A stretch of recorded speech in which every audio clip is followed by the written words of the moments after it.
kanuni za Bunge. Mheshimiwa Spika, ningependa kusema kwamba ripoti imezungumzia kwa ufasaha mambo kadhaa, lakini mimi nitagusia mambo mawili peke yake. Kwanza ni kwamba Senator Faki, we are now debating the amendments, the motion on the amendments as proposed by Senator Dulo.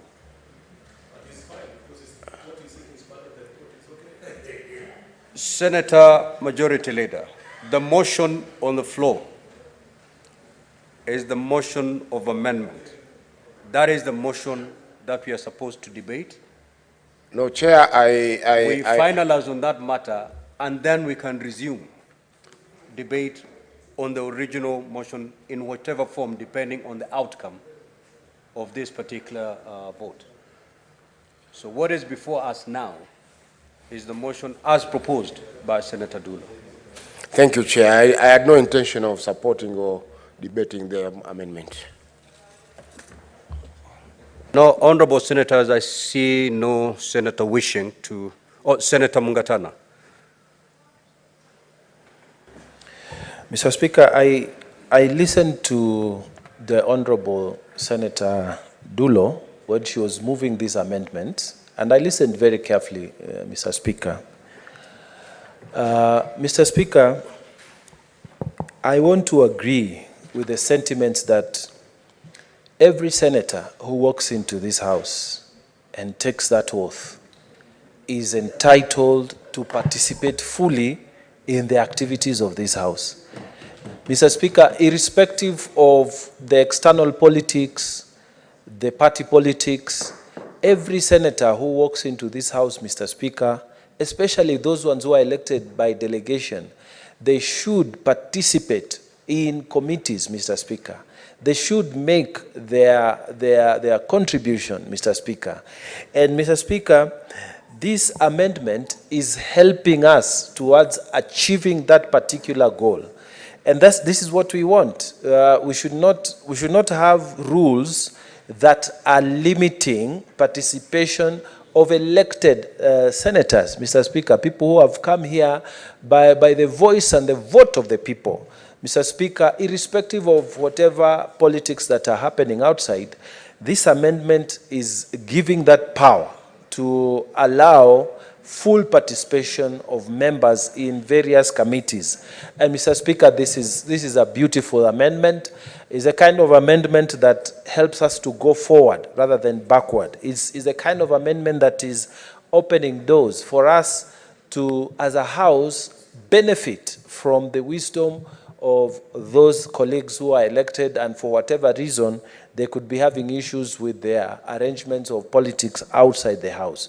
So, Mr. Speaker, I rise to fully support that amendment and ask all members to support. I thank you, Mr. Speaker. Senator Prof. Kamar. Thank you, Mr. Speaker. I stand to support the amendment that has been introduced by Senator Dulo for the one reason that in democratic parliaments, there should be allowance for people to make decisions and to make moves of their own choice. Mr. Speaker, it becomes very difficult when we lock the system through our own standing orders and forbid members who may wish not to be aligned to any political party or any political coalition. I therefore support that it is good for us within the House to know that once we are in the House, there is, for democracy to prevail, we should allow members to exercise their duty and right of association within the House itself. So, Mr. Speaker, I would like to support that this amendment be included so that we allow for that room. It may be today that those of us who are in Jubilee have found ourselves in an awkward situation, but it could be another group tomorrow. So for the House, it is very important that the House has that flexibility, that the House allows for that democratic movement so that coalitions can be brought in and out in a very democratic manner. For that, I support, Mr. Speaker. Senator Rober.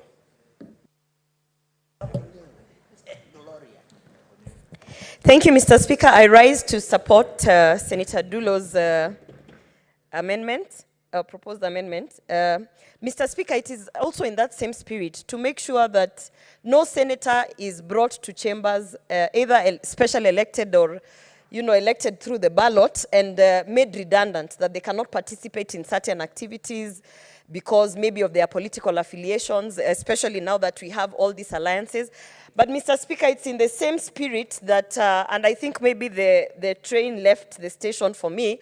I don't know why I did not bring also an amendment, because it is in that same spirit, Mr. Speaker, that I think also the specially elected senators who have been elected to represent women, working groups, people with disabilities, Mr. Speaker, they should be allowed to participate in all possible activities, Mr. Speaker, including voting, Mr. Speaker. As you know, the specially elected senators, because of our standing orders, as we fall on a delegation, it is only the elected chair of the delegation who gets to vote on certain issues. But Mr. Speaker, I think on matters concerning, let's say, working groups or women or even people with disability, Mr. Speaker, there should be a way that we are progressive enough to say that at that point then all the nominated senators who are nominated under, let's say, the special interest group of gender should be able to cast a vote, or people with disability, or even the people, the working groups. Because, Speaker, I think even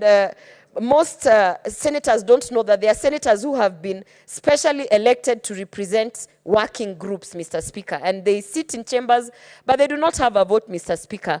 As a matter of fact, in this spirit of supporting Senator Dulo's amendment, such that alliances and coalitions are not put out in terms of participation in committees, Mr. Speaker, there needs to be a conversation, either through Kamkunji or otherwise, on the nominated senators like us, what is really our actual duty, because sometimes it appears that we are redundant, and it appears that we have been sworn in to come and just be body count here, Mr. Speaker. So as I've said, the train has left the station, and I do not know why I did not bring my amendment, but Mr. Speaker, I thought I should voice this out so that as we support Senator Dulo in her Jubilee affairs, she should also remember that when we bring as nominated senators representing women or special interest groups, she should remember as an elected senator that we have supported her in this one, and she should support us when we are fighting for our rights on the Senate oversight, and as well as support us when we are fighting for our rights on voting. Thank you, Mr. Speaker. Senator Chiranke. Mr. Speaker, I rise to support the amendment by Senator Dulo. I think this amendment originates from the spirit, the letter, and the principle of Constitutional 2010. Mr. Speaker, no Kenyan, be it elected or not elected, should be denied the sacrosanct right to associate with anybody, Mr. Speaker. I think the era of Kipande system that happened during pre- and colonial time should not be allowed. Article 38 on political rights, everybody has a right to associate, not only at the given specific timeline, but within even a short time, Mr. Speaker. We know the politics of the country and parties change, even within a week, within a year, within 5 years, 2 years, Mr. Speaker.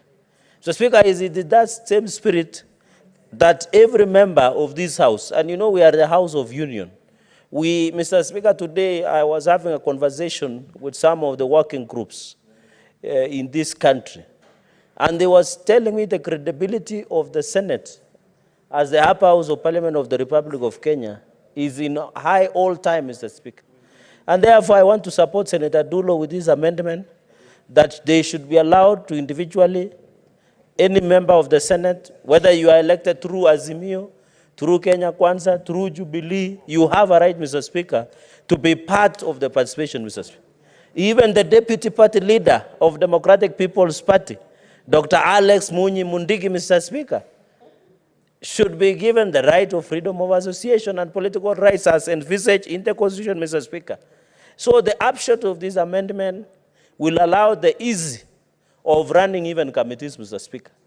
Because at the end of the day, no senator Mr. Speaker, with the freedom of association, political rights, and in the spirit of Article 1 of the Constitution of Kenya, no senator should feel lesser simply because they come from either minority or majority. Every member of the Senate, Mr. Speaker, and I hope the nominated specially elected senators are listening to this, including Professor Kamar, should feel that they are part of the decision makings of the committees and plenary sessions in this House, Mr. Speaker. I have heard what Senator Orwaba has said on the decisions of the Senate as per Article 123. Mr. Speaker, I'm bringing a constitutional amendment bill. I hope Senator Orwaba, during when I bring that amendment, should include, because I propose under Article 123 of the Constitution to amend, Mr. Speaker, so that the decisions of the Senate, Mr. Speaker, can you protect me from Senator Metu is moving my notes to distract me, Mr. Speaker, but tunasema ashindwe. Mr. Speaker, what we are saying in short, in an upshot, is these decisions can be made, Mr. Speaker.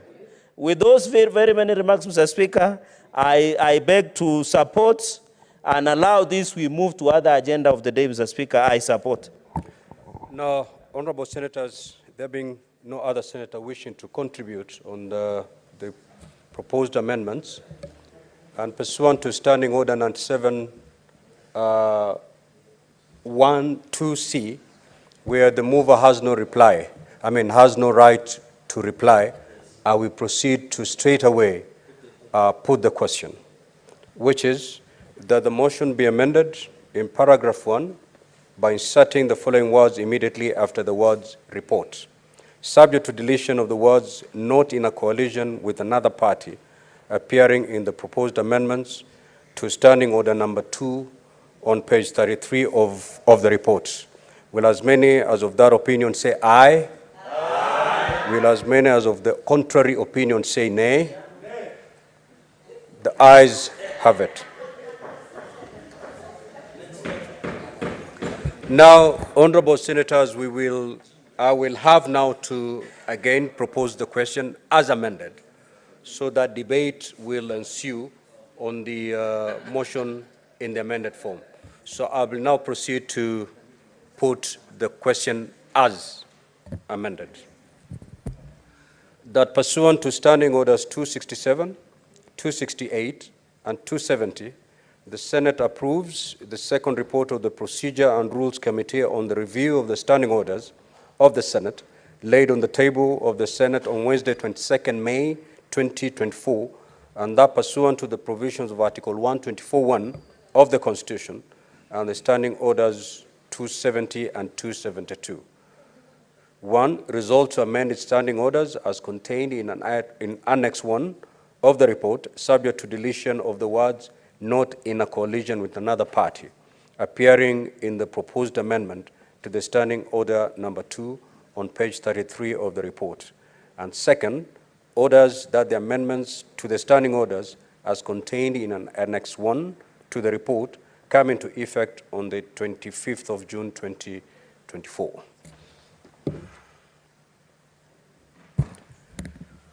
Honorable Senators, you may proceed to debate the motion as amended.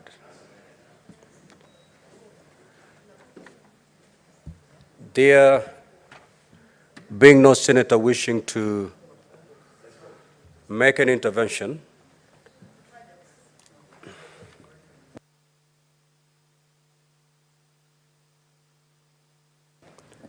honorable senators, I will now proceed to put the question, which is that pursuant to Standing Orders 267, 268, and 270, and the Senate approved the report, the second report of the Procedure and Rules Committee on the review of the standing orders of the Senate, laid on the table of the Senate on Wednesday, 22nd May 2024, and that pursuant to the provisions of Article 2 of Article 124, 1 of the Constitution and Standing Orders 270 and 272, 1, resolves to amend its standing orders as contained in Annex 1 of the report, subject to deletion of the words not in a coalition with another party, appearing in the proposed amendment to Standing Order number 2 on page 33 of the report.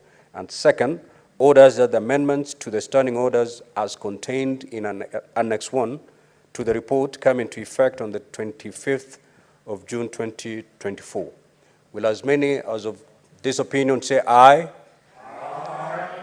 Will as many as of the contrary opinion say nay? The ayes have it. Next order.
Now, honorable senators, before I call the next order, I will allow Senator Gloria Oroba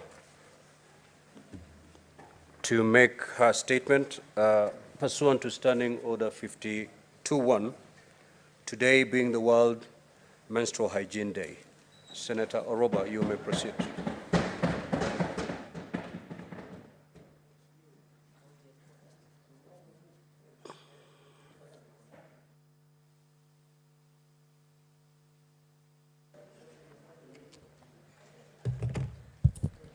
Thank you, Speaker, for giving me this opportunity to make a general statement on this day of International Menstrual Hygiene Day, May 28th. Mr. Speaker, I rise pursuant to Standing Order 52-1 to make a statement on a matter of general topical concern, namely the commemoration of World Menstrual Hygiene Day, observed annually on the 28th of May. Mr. Speaker, today is World Menstrual Hygiene Day, and this year's theme is Together for a Period-Friendly World.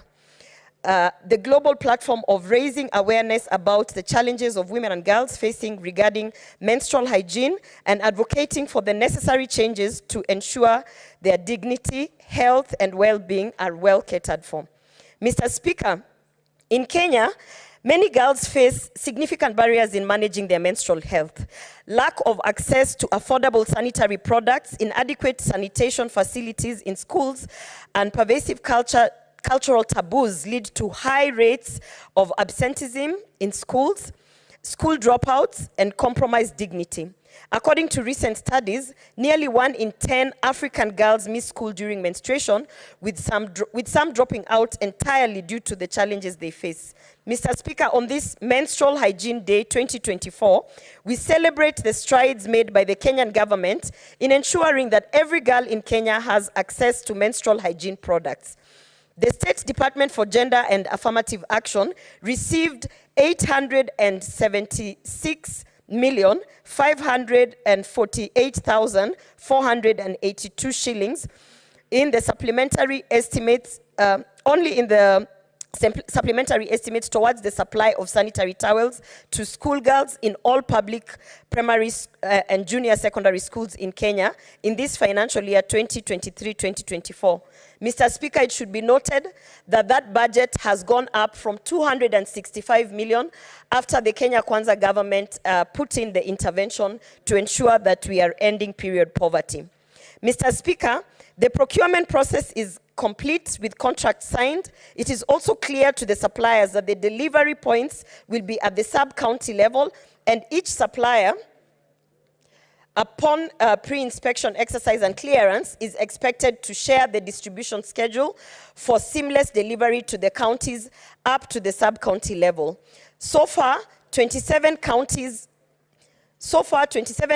have been supplied with sanitary towels, while the remaining 20 are either awaiting the scheduled delivery dates or ongoing pre-inspection or communication has been done by the supplier for the late delivery. Mr. Speaker, I'd like to emphasize that these sanitary towels are being distributed as we speak by our county women reps, Mr. Speaker, and I want to applaud the efforts of our Cabinet Secretary for Gender, Madam Aisha Jumwa, who has made sure that she has seen this exercise to fruition, Mr. Speaker. There have been a lot of queries in terms of the checks and balances and accountability of the same, Mr. Speaker. And Mr. Speaker, the same is being raised even in the Senate in terms of ensuring that the over 800 million Kenya shillings was spent and the beneficiaries are indeed the vulnerable girls and women in the society, Mr. Speaker. I want to congratulate the Kenya Kwanza government, Mr. Speaker, on this particular initiative and being on the forefront heading the menstrual hygiene campaign, Mr. Speaker, to end period poverty and end period shaming. On this day, I would like to applaud each and every champion that is out there, including our male senators and male champions, Mr. Speaker, who have been out there ensuring that we end the stigma. Mr. Speaker, to you and to all the members of the House, I say Happy Menstrual Hygiene Day 2024. Thank you. Before you call the next order, allow me to make this communication, honorable senators. As you may recall, at the sitting of the Senate held on Tuesday, 14th of May, 2024, the Senator for Nandi County, Senator Samson Cherankei, made utterances while contributing to a petition to the Senate by Mr. Japheth Makoha, seeking an amendment to Section 32(3) of the County Governments Act. The Senator for Siaya County, Senator Dr. Oburu Oginga, MP, rose on a point of order pursuant to Standing Order 105(1), seeking the intervention of the Speaker to require the Senator for Nandi to substantiate the utterances. The statement that Senator Dr. Oburu Oginga, MP, requires substantiation from Senator Samson Cherankei, MP, was as follows. For example, we have seen governors frustrate the deputy governors. For example, we have seen that the deputy governor for Siaya County cannot access his office. He does not have a vehicle, fuel, or any resources allocated. In the opinion of Senator Dr. Oburu Oginga, MP, the statement made by Senator Samson Cherankei, MP, was a wild allegation that needed to be substantiated. I then directed Senator Samson Cherankei, MP, to substantiate the above allegations as required pursuant to Standing Order 105(1). In line with Standing Order 105(2), Senator Samson Cherankei, MP, requested to table the documents in support of the statement at the next sitting. At the sitting of the Senate held on Wednesday, 15th of May, 2024, I invited Senator Samson Cherankei, MP, to forthwith substantiate the claims as raised in the point of order by Senator Dr. Oburu Oginga, MP. Thereupon, Senator Cherankei, MP, tabled a letter dated the 6th of May, 2024, from the Deputy Governor for Siaya County, Honorable Dr. William Oduol, addressed to the Speaker of the Senate. In the letter, the Deputy Governor for Siaya County sought the intervention of the Senate concerning alleged refusal by the Governor to accept the Deputy Governor back to the county, despite the Senate's verdict on his proposed removal by impeachment. Now, Honorable Senators, as you may recall, in my communication to the Senate made on the 1st and the 16th of November 2023, I indicated that any document, evidence tabled by a senator as evidence for substantiation of any allegations made under Standing Order 105 must pass a certain threshold. I highlighted the parameters for undertaking an assessment of evidence table to include: 1, is the evidence table from a source which by parliamentary practice is official and admissible, and 2, if the answer to A is in the affirmative, does the evidence relate to and verify the claim or claims that are made and for which substantiation was required. The requirement by the Speaker in this matter was to review the document tabled by Senator Cherargei MP, establish the connection with the utterances made by the Senator, and to finally make a determination on whether the evidence was admissible or not. Now, Honorable Senators, a reading of the contents of the letter by the Deputy Governor at pages 3 and 4 state that he has been excluded from the Siaya County Executive Committee meetings. His utility car and security officers have been withdrawn.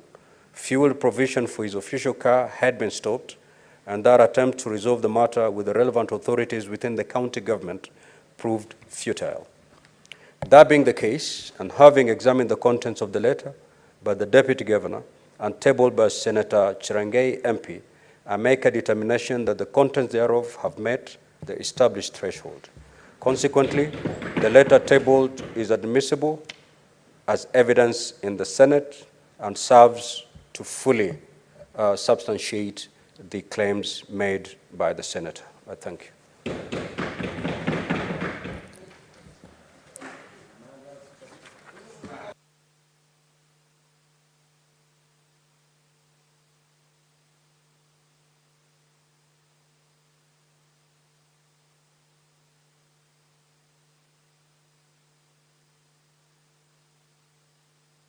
Honorable Senators, pursuant to Standing Order 45-2, I seek to rearrange today's order paper. We will proceed to order number 21 before resuming the normal flow as contained in today's order paper. Order number 21, the Public Finance Management Amendment Bill, Senate Bills number 40 of 2023, second reading.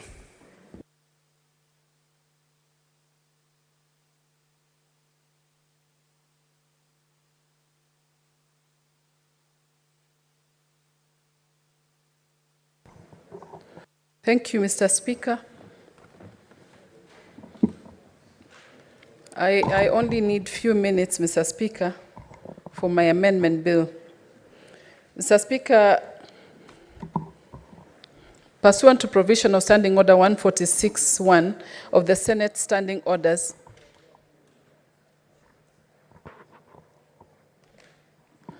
orders that the Public Finance Amendment Bill to be now read.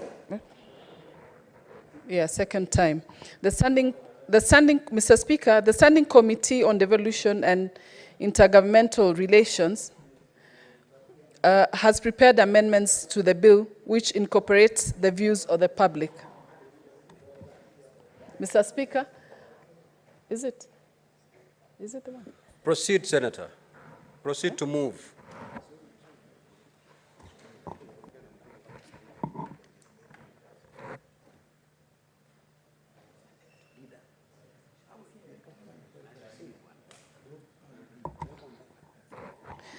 So, Mr. Speaker, I beg to move Public Finance Bill.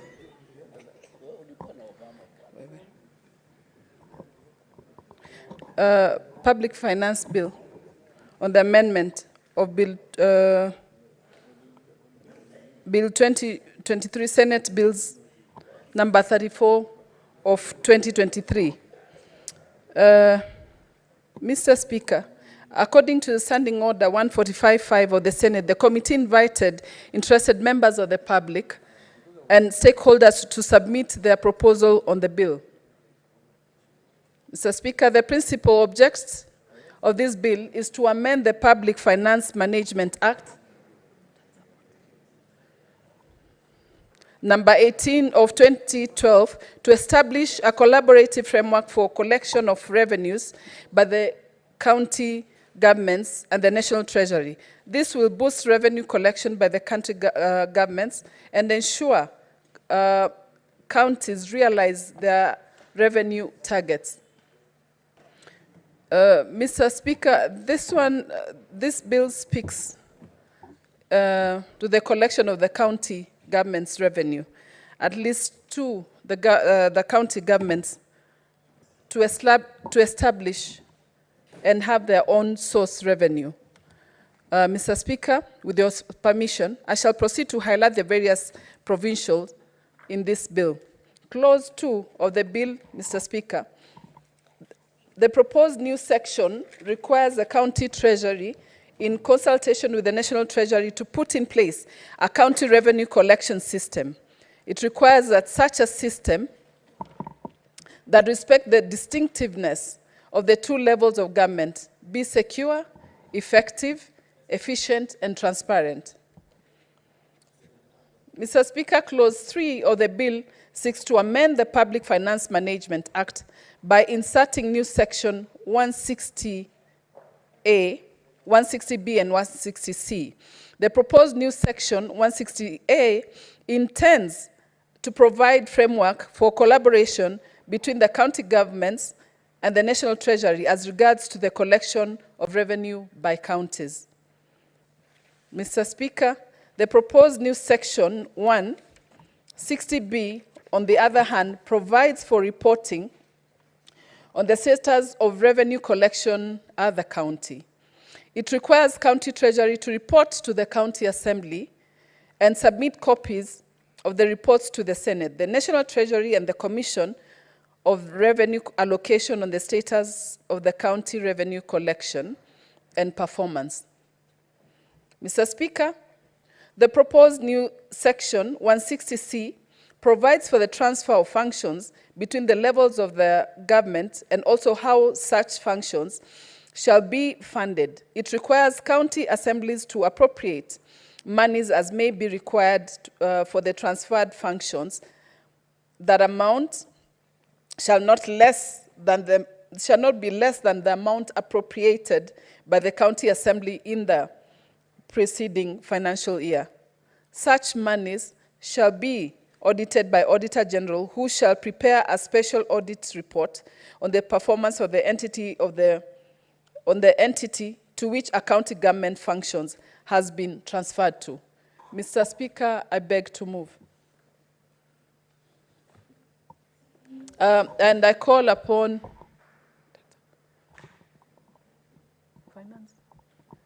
I call upon Senator Faki to support, since he's in the, since he's in the Finance Committee. Senator Mohamed Faki. Thank you, Honorable Speaker, for giving me this opportunity to second the bill by Senator Hamida. Honorable Speaker, the bill is very important because it provides a further framework for our county governments in terms of revenue collection in their respective jurisdictions. Honorable Speaker, on-source revenue has been a thorny issue in our counties. Most counties overstate their on-source revenue, thereby developing pending bills at the end of the financial year because the amounts collected are not enough to cater for the projects that they had planned for in the course of the financial year. Honorable Speaker, the other aspect of the matter is that there are no systems in most of the county governments. There are no foolproof management systems that are able to collect revenue, and you are able to ascertain at any given point how much has been collected by the respective county governments. These systems that they have, Honorable Speaker, normally charge on a percentage basis, and in some instances, the amount that goes to the owner of the system is much more than what goes into the coffers of our county governments. And then at the end of the day, we still have projects that have not been completed because of lack of finances. Honorable Speaker, the issue also of the on-source revenue is the next frontier in which county governments should be encouraged to invest in so that they are able to meet the shortfalls that they expect from the equitable share. Honorable Speaker, yesterday we concluded the mediation on the Division of Revenue bill, and the negotiations were so intense that we ended up settling for 400.1 billion shillings for the financial year 2024-2025. Although our expectation was 415.5 billion, so that counties can be able to meet the non-discretionary budgeted expenses that have come as a result of the passing of the several bills by Parliament. So, Honorable Speaker, counties should be encouraged to invest and maintain stronger supervision in terms of the on-source revenue, because that's the next frontier where they are likely to get money to develop their respective counties. Honorable Speaker, the second aspect of the amendment is with regard to the reporting to the county assemblies. Honorable Speaker, most of the assemblies are in the dark as to how much is being collected. Yeah, the other day we had a county assembly of Machakos which appeared before the Senate Finance Committee on issues to do with enhancement of their ceilings in terms of recurrent expenditure. Honorable Speaker, the county government of Machakos had put a budget of 4 billion for the on-source revenue, and by December last year, they had only collected 1 billion for the financial year 2023-2024. So you can see the disparities, Honorable Speaker, of the projections and in reality what they are raising in terms of the on-source revenue by this county. The actual reporting to the county governments and the Senate will provide the oversight committees, Honorable Speaker, with the tools for which they can be able to monitor and take corrective measures as the year progresses in terms of this amendment. Honorable Speaker, I support this amendment, and I second the amendment to the PFM Act as proposed by Senator Hamida. Thank you, Honorable Speaker. Senators, I now propose the question that the Public Finance Management Amendment Bill, Senate Bills number 40 of 2023, be now read a second time.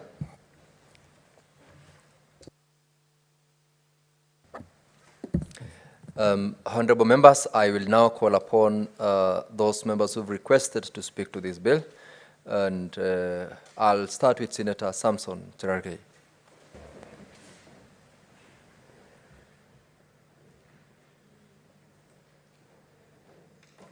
Mr. Speaker, I want to congratulate Senator Hamida Kibwana, especially elect. I think she has been doing tremendous work, especially in legislative business. I'm happy, Mr. Speaker, these are issues we have been grappling as the Senate Public Accounts Committee. As the Vice Chairperson of Senate Public Committee, one of the audit queries that we have always considered has been on the issue of on-source revenue and also the running of the county treasury, Mr. Speaker. So, Speaker, the amendment of Public Finance Management Act is to make sure and put in place necessary mechanisms for accountability purposes and to ensure revenue collection, Mr. Speaker. Mr. Speaker, normally in our brief as members of the public accounts and Senate, we normally ask revenue potential of each and every county. Mr. Speaker, you find there is no county, and I want to dare, because I've sat in the public house, that has ever met revenue system. I remember today there was a county that we were meeting, the neighboring county of Laikipia, and they had missed their own revenue target by over 411 million, apart from the revenue they had set, which is not realistic. But when you look at, for example, Nandi, according to CRA, we have a potential target of 630 million. But Nandi has never gone beyond 300 to 400 million. So it means most of the counties are missing their own source revenue target by a half of what they target, Mr. Speaker. And therefore, borrowing the best practices from the National Treasury. And you know, by the way, this in any way does not undermine devolution. I know the people who imagine and think that when the Senator Hamida proposes that they should, in consultation with National Treasury, many people want to imagine that we are undermining devolution. We are not. We are complementing, because they are mutual and distinct, and complementarity, borrowing what we call best practices, Mr. Speaker. And I know this consultation word was famous during Grand Coalition government, and I think It had an extent of even the constitution being amended then, during the grand coalition arrangement between former President Mwai Kibaki and former Prime Minister Raila Odinga. So what we are saying is consultation. It does not mean that you are loading over another entity, Mr. Speaker. And therefore, and then there is a challenge in revenue collection. You find, like, for example, Nandi County, you find they produce a number of triplicate receipts. But the receipt they surrender to the county treasury is only one receipt. So where is the other two receipts? That is how they are stealing money, Mr. Speaker. You find the serial numbers of receipts they issue to border sticker. For example, in Nandi, border pay beyond 300 shillings per sticker. Mr. Speaker, the ones of single permit, the one on land rates, rents, fees, Mr. Speaker, daily receipts of parking receipts, Mr. Speaker. It always becomes a challenge because sometimes our counties or some crooked county government officials take advantage and steal. Is the issue different receipts, same receipts, but different serial number? I remember in some occasion, Mr. Speaker, there was a time every evening when Nandi used to bank their money at Kenya Commercial Bank in Kapsabet, they used to lose over 96,000 every evening. So there is a lot of leakages. There is a lot of, and you know, they have set up cess points. Mr. Speaker, I don't understand why would I pay, Mr. Speaker, cess from Nairobi when I'm taking stones here, building stones from Thika. I pay, when I enter to Nairobi, I pay cess. As I enter to Nakuru, I pay cess. As I enter to Wazingishu, I pay cess. As I enter to Nandi, I pay cess. Mr. Speaker, I think we are encouraging double taxation by counties. Why don't I pay cess from the origin of the product or at the end of the delivery project? Because you are overcharging. Because you will end up paying cess points. But this money, Mr. Speaker, that counties collect do not have value, Mr. Speaker. We have never seen value. For example, when you go to Kapsabet County market, and I know Senator Otsosi knows this, the county askaris and county revenue officers will enforce with fire and fury. But when you go to Kapsabet town market, you will get there is no toilets, there is no clean water, there is no electricity, no one is collecting that at our Mama Mboga who are at Kapsabet town market. But when it comes to collecting receipts, you will see governors sending their askaris, sending their revenue officers, Mr. Speaker, and that money at the end of the day ends to the county treasury. Mr. Speaker, and that is, there is no value. You go to Kaptumo, you go to Mosoriat, you go to Kabiet, you go to Maraba, you go to Kobuja. Women are selling, even in Mosoriat, where I come from, women are selling along the road in an open market. When it rains, they can't sell. When it is dust, they can't sell. But counties will be quick to go and collect the revenue. You go to Chepteri Center, Mr. Speaker, and other centers across Nandi, county will go for motorbike stickers. For example, in Chemase, they don't have what we call a shed, border shed, but the county of Nandi will go ahead and collect stickers or demand that, for example, the motorbike space, for example, in Soba, for example, Rikibokat, Mr. Speaker, Center, or somewhere in Mombwa, Mr. Speaker, or Chipterwa. Yet there is no, the shed that has been given the standard that demands that, because, Mr. Speaker, the former President Mwai Kibaki used to tell us, kulipa ushuru ni kujitegemea.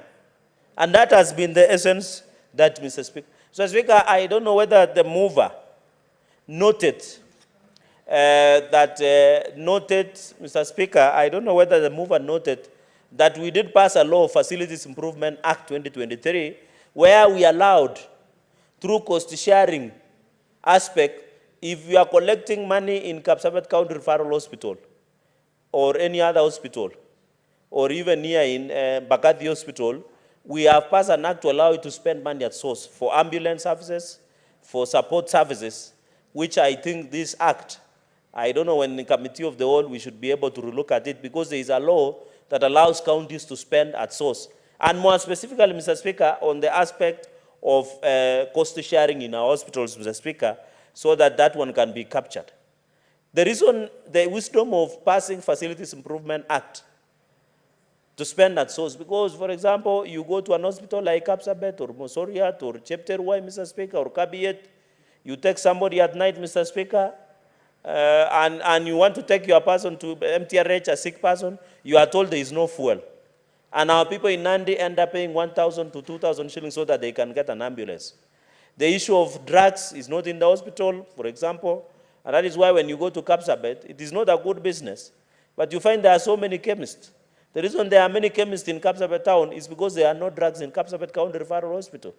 If there were no drugs, it would have been easier, Mr. Speaker. So I think at the essence of this transparency that we are talking about is very critical, Mr. Speaker.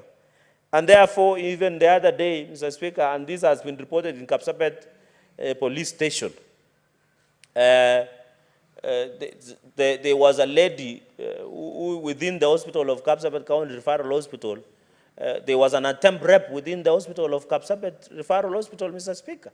And I know Senator Amida, being a member of health committee, is aware that there is OB, where even patients are not safe. And you saw what happened in Garissa because she sits in the health committee, Mr. Speaker. So you can see hospitals must be the place where our patients feel safe. Because if women can be sexually molested, allegations that were in Garissa County Referral Hospital, that we are seeing in many hospitals, including Kapsabet County Referral Hospital.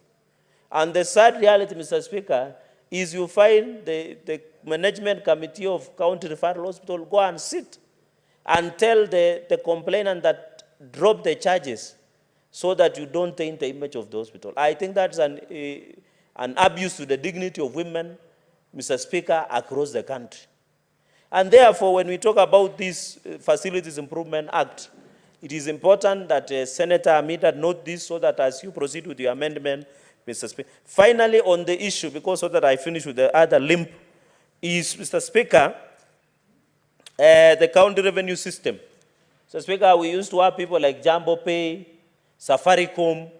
You know, we were asking, Mr. Speaker, you remember during, and I know you have been practicing in this town, when NMS, no, Mr. Speaker, Speaker has been a senior practitioner in this Nairobi city. Why is the retired Jai referring that you have been practicing in Eldoret? I think he needs some information. Mr. Speaker, Mr. Speaker, what I wanted to say, in the last session, during NMS, you are aware that the revenue collection was partnership with KRA. Their organizations are Jambo Pay. Jambo Pay, there was Safaricom. No one is telling us. Counties are hiring revenue systems. And I know the chairperson of Special Public Investment Committee will tell us later in his contribution. No one knows how much is being paid through agency fee.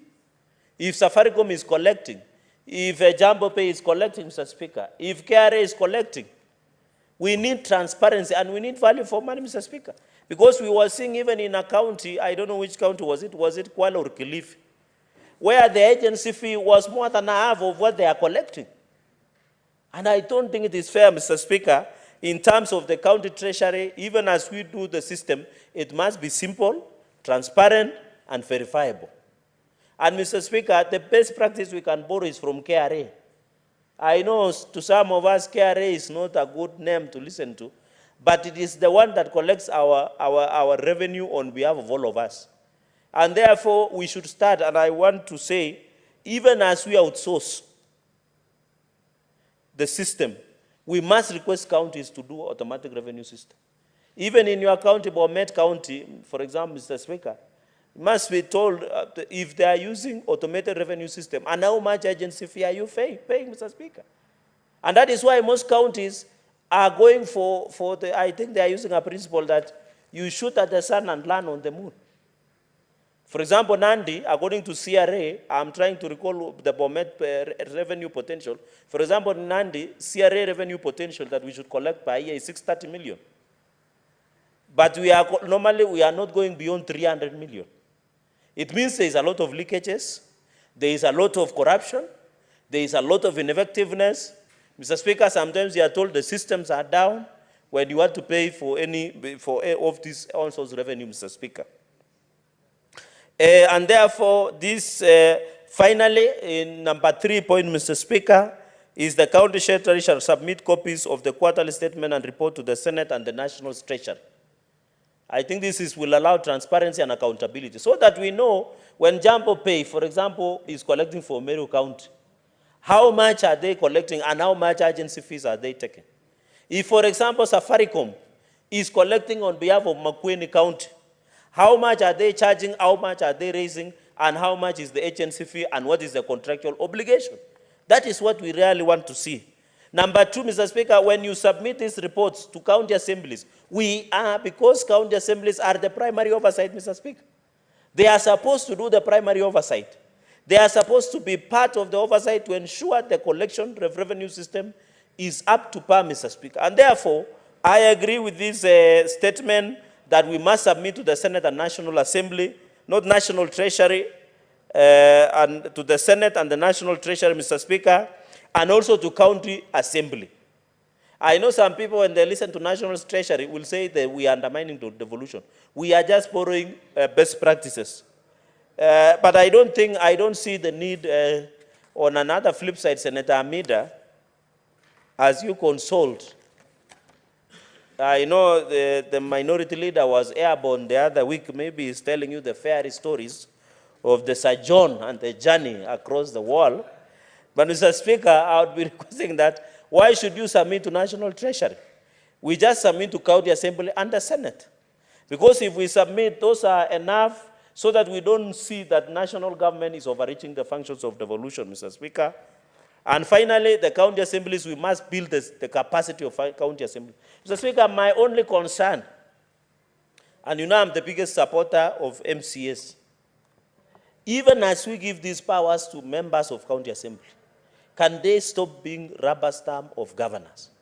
Because sometimes we give them powers, you go to a function, an MCA stands and becomes a public relations officer of a governor.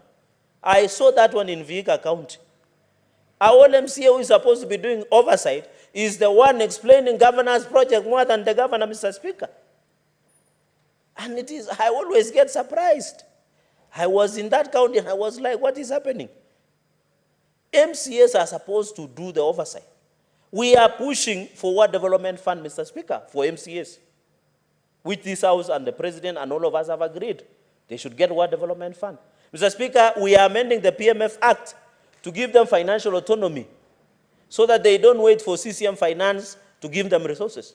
We are supporting financial autonomy of MCAs. Number 3, we are pushing SRC, Mr. Speaker, to review the remuneration and salaries of MCAs so that they are not reduced to overglorified beggars, because we know MCAs are the last line of defense. And I have told Secretary General Karanja of Association AMCA, Association of MCAs in this country, Mr. Speaker. And I am telling AMCA to bring a legislative proposal so that we amend the law and give AMCA a legal impetus, Mr. Speaker. Just like SOCAT, just like CUG, just like a CAF, County Assemblies Forum of the Speakers, Mr. Speaker. So even as we push the interest of MCAs, to whoever much is given, much is needed.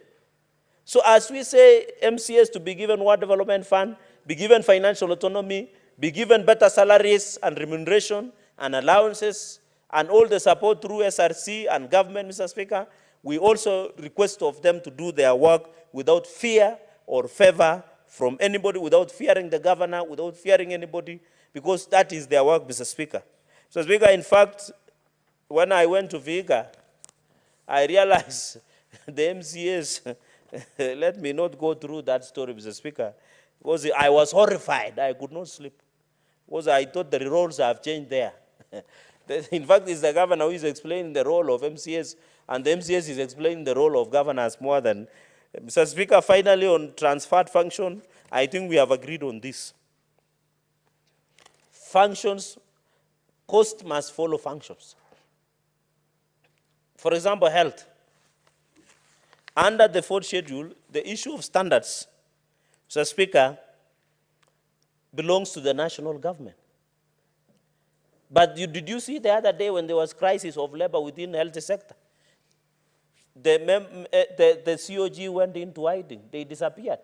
Yet when we are discussing about resources, they say, you know, health is devolved. But when there are labor crises in health sector, there is no national government can you handle. So they must have, Mr. Speaker, they must tell us the truth. If health is devolved, why are people missing drugs in hospital? Why are there labor crises? Mr. Speaker, interns issue was resolved. Laboratory technicians are still on strike, negotiation.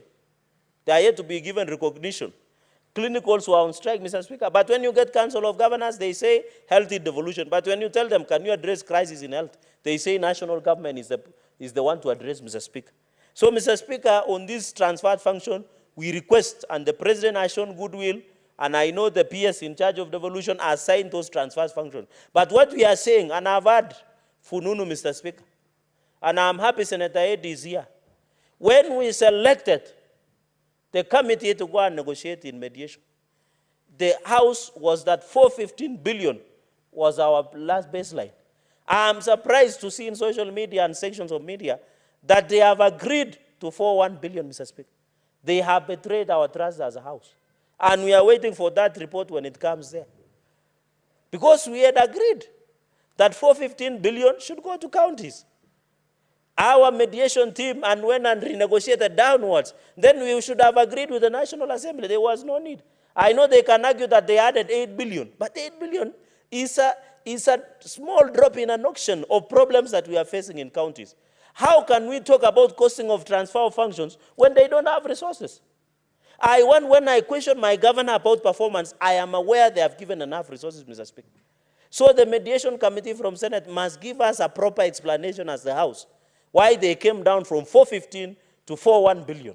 And I remember Senator Muma was excited about the names that you were proposing.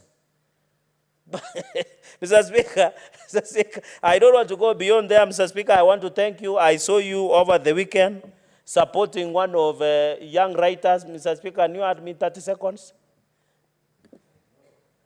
Senator Cherargei, your time is up. I just wanted to say I support.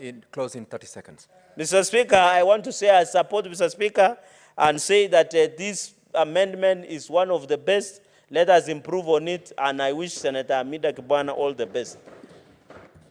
Senator Okech Eddy.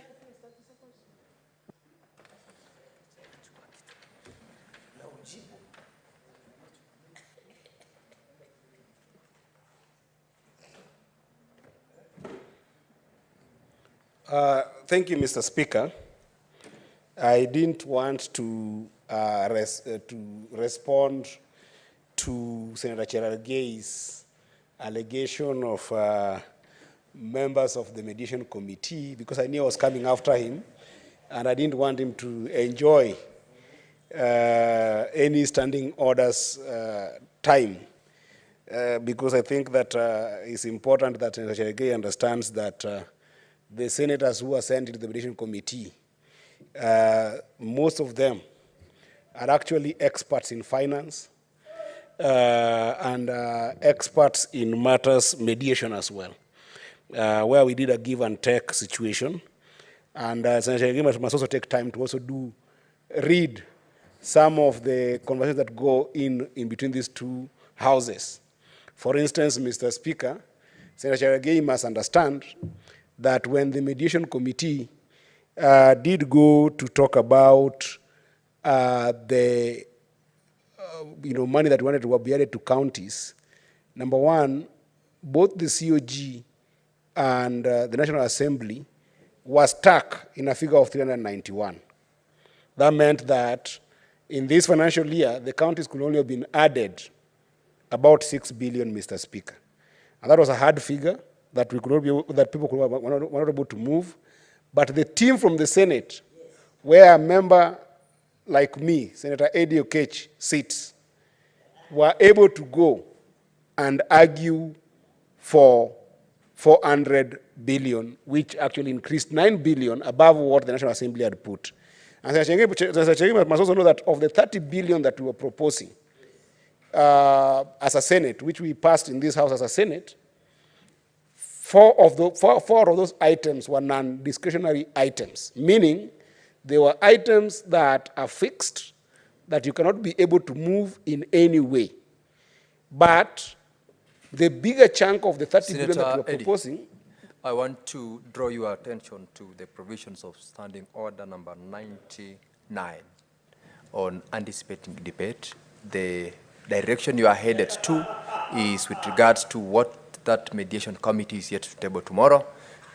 Please stick your arguments and your contribution to supporting the Public Finance Management Amendment Bill, Senate Bills number 40 of 2023, within the relevance of it.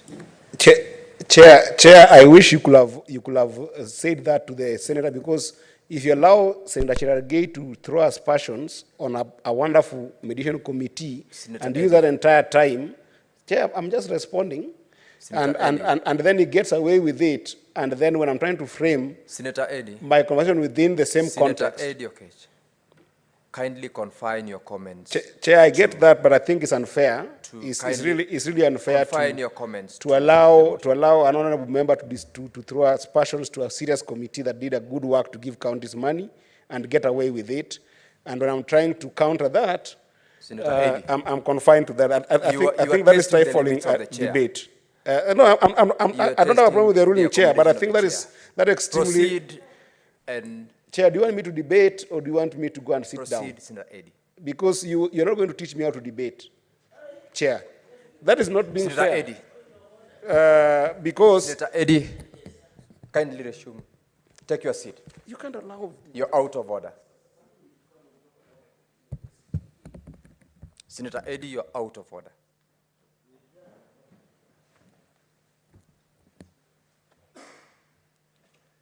Senator Mungatana Danson Buya. Bwana Spika, ningependa kuchukua nafasi hii kushukuru kwa kunipa nafasi na mimi nitoe maoni yangu kuhusu sheria hii ambayo tunaijadili mchana huu. Bwana Spika, sheria hii haswa inaongea namna ya vile magatuzi yetu yanaweza kuongeza pesa ambazo wanazichukua kutoka kwa sehemu zao za magatuzi.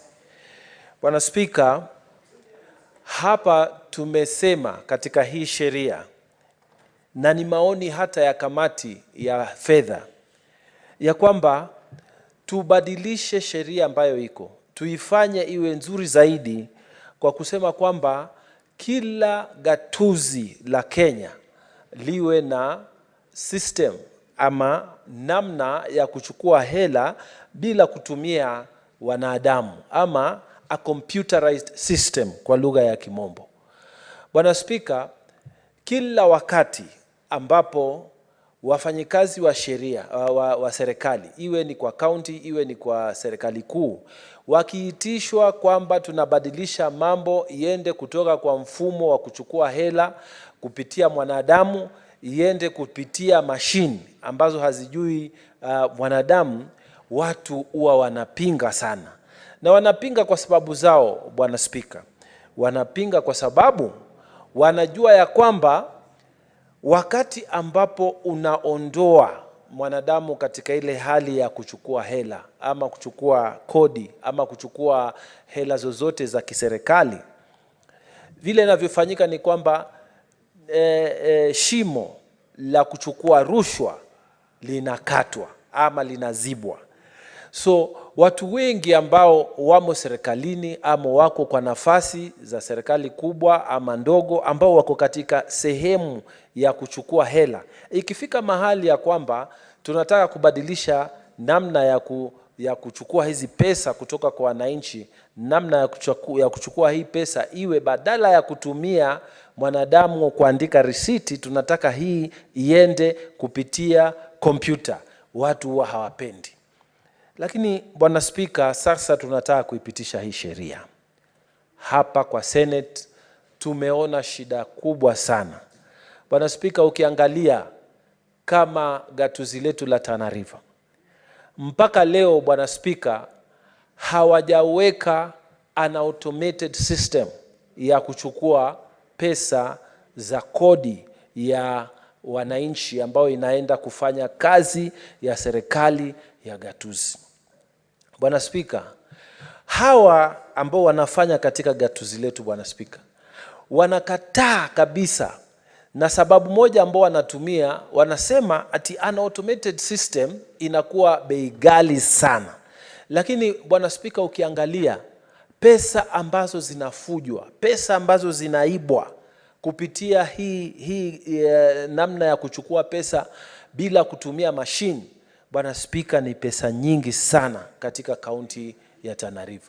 Kaunti ya Tana River Bwana Spika, leo hii ukitaka kulipa ada yoyote ya serikali ya kaunti, unaambiwa either utoe pesa cash, uandikiwe receipt, ama unaambiwa peleka hii pesa kwa akaunti ya benki, ama unapewa pay bill Bwana Spika. Sasa shida ni kwamba pay bill ambao unapewa hii kufanya hapa kwa mfano Tana North sub county, ukifika ni pengine unalipa kwa adili ya kulipia soko. Pay bill ambao utapewa ikiwa ni Tana River sub county inakuwa ni tofauti. Pay bill ambao unapewa kwa Tana Delta sub county inakuwa ni tofauti. Pesa zote hizo zikiwekwa kwa hizo pay bill Bwana Spika, tena zinachukuliwa na mwanadamu ambao inatakikana iwe ni director wa county revenue. Na Bwana Spika, angalia hivi inavyofanyika kule Tana River. Several ama namba kadha wa kadha zinatumika kwa pay bill. Alafu hizo namba zinaenda kuchukuliwa, sasa ikifika mahali sasa hizo namba zikiwa zimefika kiwango fulani, zinakuwa controlled na mtu anaitwa director wa revenue katika kaunti yetu. Ati sasa yeye mwanadamu ndio anachukua hiyo pesa, anaipeleka kwa account, ile akaunti ambayo tunaita County Revenue Fund. Sasa hapa katikati ya kulipwa kwa zile pesa kwa pay bill, alafu mwanadamu kuzitoa zile pesa aziweke kwa account, Bwana Spika, kuna shimo kubwa hapa ambalo pesa za wananchi wa Tana River zinafujwa. Na Bwana Spika, hakuna namna ambayo zile hela ambazo zimelipwa na zile risiti zilizoandikwa ati zinaangaliwa, kukaguliwa kwamba hii ilikuwa ni sawasawa na zile pesa ambazo zimewekwa kwa akaunti. Hili shimo Bwana Spika limefanya watu ambao wanafanya idara ya revenue collection katika kaunti ya Tana River kuwa matajiri Bwana Spika, na haieleweki.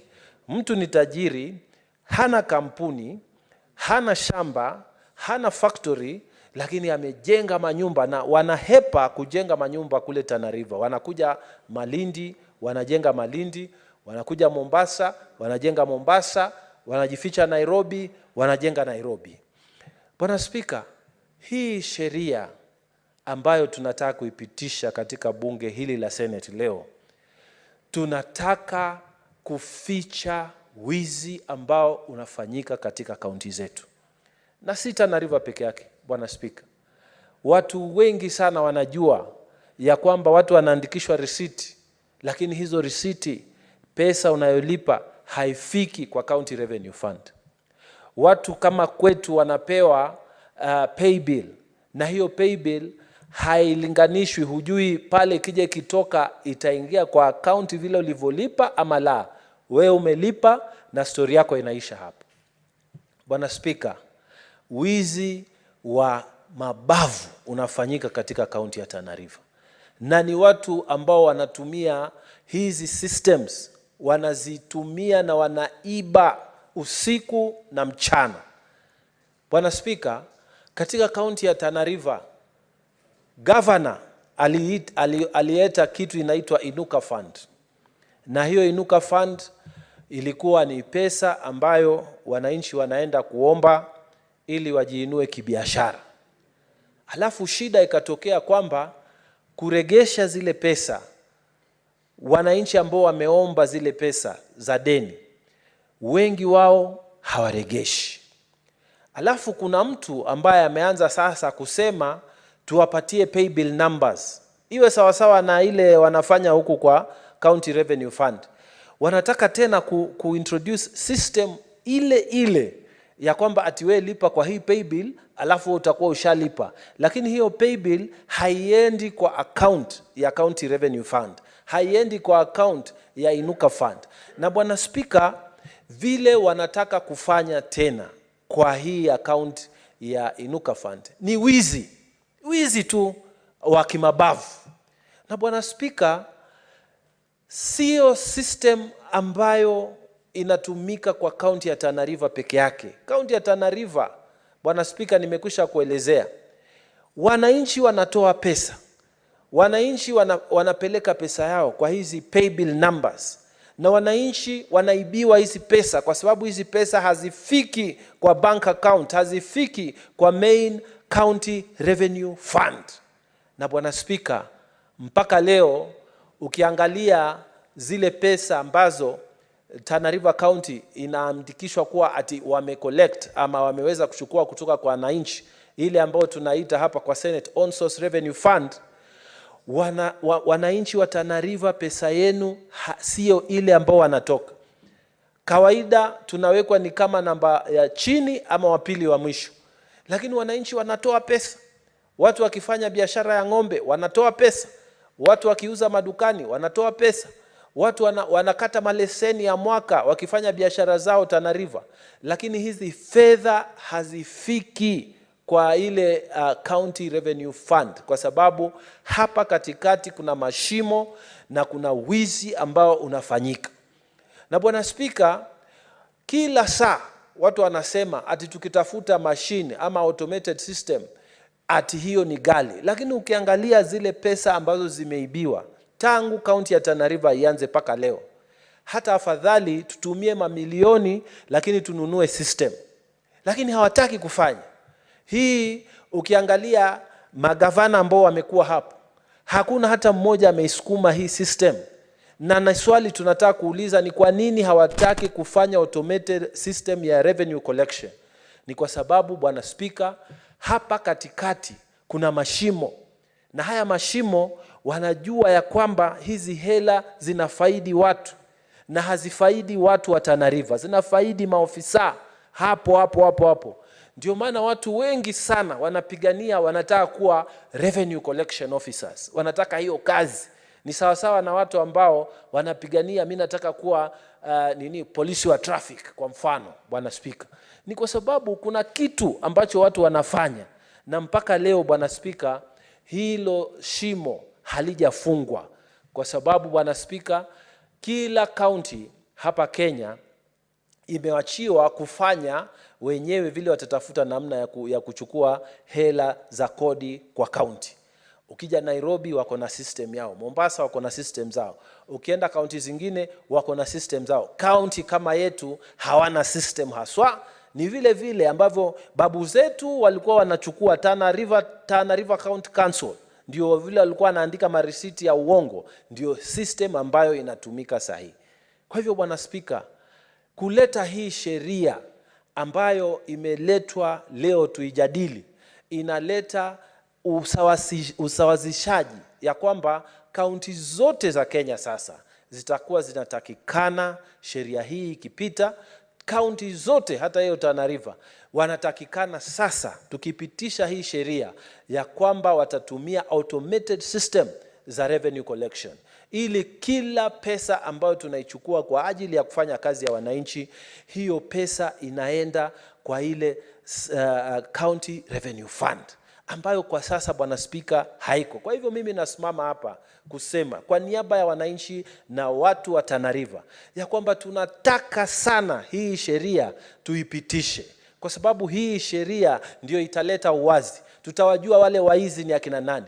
Na Bwana Spika, mimi nakwambia leo hii tukiipitisha hii sheria, kuna watu hata wataresign kazi kule Tana River, kwa sababu wamekuwa wakiiba pesa kupitia hii system ambayo haifanyi kazi, system ya zamani, system ambayo haiko automated, system ambayo haina computer, ndio ambayo wamekuwa wakiishia, Bwana Spika. Na ni aibu, Bwana Spika, ya kwamba wewe unafanya kazi, uko na mshahara, lakini zile kidogo ambazo zinatoka kwa wananchi unazikula, na wananchi wanakosa maendeleo. Tana River inaandikwa kwamba ndio ya pili ya mwisho ama ya tatu ya mwisho kwa kuchukua on source revenue, Bwana Spika, na ilhali wananchi wanalipa. Kwa hivyo hii sheria, Bwana Spika, tunataka watu wote, masenators wote, tuipitishe tena haraka sana, ili hawa magavana ambao hawataki kufanya haki kwa wananchi, magavana ambao wanataka kuficha siri za pesa ambazo wanazichukua kutoka kwa wananchi, hawa magavana, Bwana Spika, waanikwe kwa watu wao wote, kwa Wakenya wote. Bwana Spika, wizi mkubwa unaendelea, na magavana wanajua, Bwana Spika, na wanajua katika ile County Revenue Fund kuna pesa ambazo tungekuwa tunapata haziingii, kwa sababu wao hawataki kununua hizi system za automated system, Bwana Spika. Na Bwana Spika, hii sheria tunapitisha leo inasema kwamba ripoti ya pesa ambazo zimechukuliwa ama zimekodiwa kutoka kwa wananchi lazima ziende kwa County Assembly. Gatuzi na bunge la gatuzi wanapata report ya zile pesa ambazo zimechukuliwa. Na tena Senate tunapata report ya ile pesa ambayo imechukuliwa. Tena serikali kuu wanapata, Treasury wanapata report ya zile pesa ambazo zimechukuliwa. Bwana Spika, huu uwazi Bwana Spika, ni jambo muhimu sana. Tukiwa na uwazi ndio wizi unapungua. Bwana Spika, maovu yote yanafanyika kukiingia giza. Giza ikiingia, Bwana Spika, mambo machafu yanafanyika, Bwana Spika. Lakini ukiweka taa katika giza, watu wanaogopa kufanya ule udhalimu, ule uchafu ambao wao wanafanya, hasa kwa upande wa fedha. Bwana Spika, ikiwa hawa magavana, ikiwa mawaziri wa county watakuwa wanashurutishwa kupitia kwa hii sheria, kwanza waweke automated system. Pili, waweze kuambiwa kila baada ya mwezi wanaweka ripoti kwamba ni pesa ngapi wamechukua, wizi utapungua. Manake itabidi sasa, kama unataka kuiba, lazima uhusishe wote waliochaguliwa katika hiyo bunge ya County Assembly. Na mimi najua kuna watu ambao wameingia katika County Assembly na wako na roho ya kusaidia wananchi. Hawakuja pale kuiba na kujitajirisha wenyewe. Bwana Spika, mimi nasema hii ni sheria nzuri na tunataka tuipitishe, haswa kwa kaunti zetu ambazo zinaongozwa na watu ambao hawana moyo wa kusaidia wananchi, hawana roho ya kusaidia wananchi. Bwana Spika, mimi nakwambia sahi, unasikia mtu anapeleka ng'ombe zake, anapeleka kwa market, pesa zinachukuliwa, lakini market kama ile market ya Bangale, Bwana Spika, ambayo ndio market kubwa ambayo inatoa pesa nyingi katika Tana River, hakuna hata choo ambacho kimejengwa hapo, Bwana Spika. Na watu wanachukua pesa kila siku ya soko ya Garseni, hakuna hata facilities ambazo zinasaidia mwananchi wa kawaida kufanya kazi zake. Na hizi pesa wananchi wanatoa. Mwisho wa mwaka unaandikwa pale Tana River ndio watatu ya mwisho, ya pili ya mwisho kwa kuchukua pesa ya on source revenue. Ni kwa sababu hakuna sheria ambayo inafaa. Hii ndio sheria ya kwanza ambayo tunajaribu kusawazisha kaunti zote, ili Bwana Spika, wizi huu ambao unaendelea, utajiri huu wa udhalimu, Bwana Spika, ndio maana wengine wanakuwa wagonjwa. Unaona mtu ni tajiri lakini mara amesafiri, ameenda wapi, ni tajiri lakini na ametoka hata hizo nafasi walizokuwa nazo, lakini hakuna raha katika nyumba yake, kwa sababu pesa ambazo amesomeshia watoto wake ni pesa za wizi. Watoto nao wanatoka wanakuwa waizi, wengine wanapigwa bunduki. Watoto wanatoka wanakuwa drug addict, kwa sababu walisomeshwa na pesa za wizi. Hakuna baraka kwa hizo nyumba, Bwana Spika. Wao wenyewe wanakaa wanakufa na magonjwa ambayo ni mabaya kwa sababu walikula pesa za wizi za Tana River, Bwana Spika, na walikula pesa za wizi, wasomesha watoto wao na pesa za wizi, Bwana Spika, pesa za udhalimu. Bwana Spika, mimi nasema hii sheria itasaidia sana kaunti zetu na italeta uwazi katika matumizi ya pesa. Ikiwa kila mwezi kuna ripoti ambayo inawekwa kwa county assembly, watajua kama kuna pesa zinaibiwa. Ikiwa kila mwezi kuna ripoti inakuja hapa Senate, tutajua kwamba kuna pesa zinaibiwa ama zinatumika namna gani. Bwana Spika, mimi nimefurahi sana. Kama kuna sheria moja ambayo tumeipitisha kwa bunge la Senate ambayo litasaidia wananchi na watajua ukweli wa mambo ambayo yanaendelea kule nyumbani, Bwana Spika, hii ni kati ya zile sheria ambazo tunapitisha kwa sasa. Na Bwana Spika, tunataka kusema na kuchukua nafasi hii katika hii Senate kuambia wale jamaa ambao wanafikiria kwa sababu wako kwa kaunti ambazo ziko mbali kwamba watafanya vile watakavyofanya, kwamba watahongana kwa vitengo vya kiserikali ati wasishikwe, kwamba watafanya mbinu washike wale majamaa wawapatie contract. Nataka kuambia ya kwamba hii Senate tunawaangalia na macho mawili, na katika kizungu tunasema hakuna limitation, yani there is no limitation for criminal liability. Yani ikiwa wewe umeiba, umefanya makosa, hata ukitoka hizo nafasi zako ambazo umeshikilia sahihi, hata kama ni miaka 10, tukichukua ule ushahidi na tukikuweka pale, wewe utakuwa ni mzee na unataka kwenda retire, na tutakushika na tutakufunga wakati huo. Tunataka kuambia wafanyikazi wa serikali, sisi hatutaki tena miaka ile ya kusema pande ile tutafanya vile tutakavyofanya, alafu sisi tutaishi kama wakubwa kwa sababu ya pesa. Wewe kama unataka kufanya kazi ya kutafuta pesa, kwa nini usiende kufungua factory? Kwa nini usiende kufanya biashara? Kwa nini unaingia kwa serikali? Mimi nakumbuka wakati wa Barack Obama, mawaziri wengine walisema sisi hatutaki kuandikwa in your second term kwa sababu tunataka kwenda kufanya biashara tupate pesa. Kama unafanya kwa serikali, kaa kama mtu wa serikali. Senator Mugatana, your time is up. Senator Osotsi Godfrey Atieno.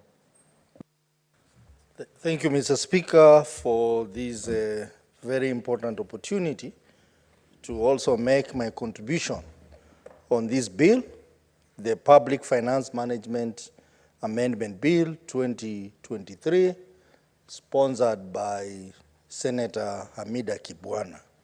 And Mr. Speaker, I want to start by congratulating Senator Hamida for the excellent work she has done to bring this very, very important bill to this House. And Mr. Speaker,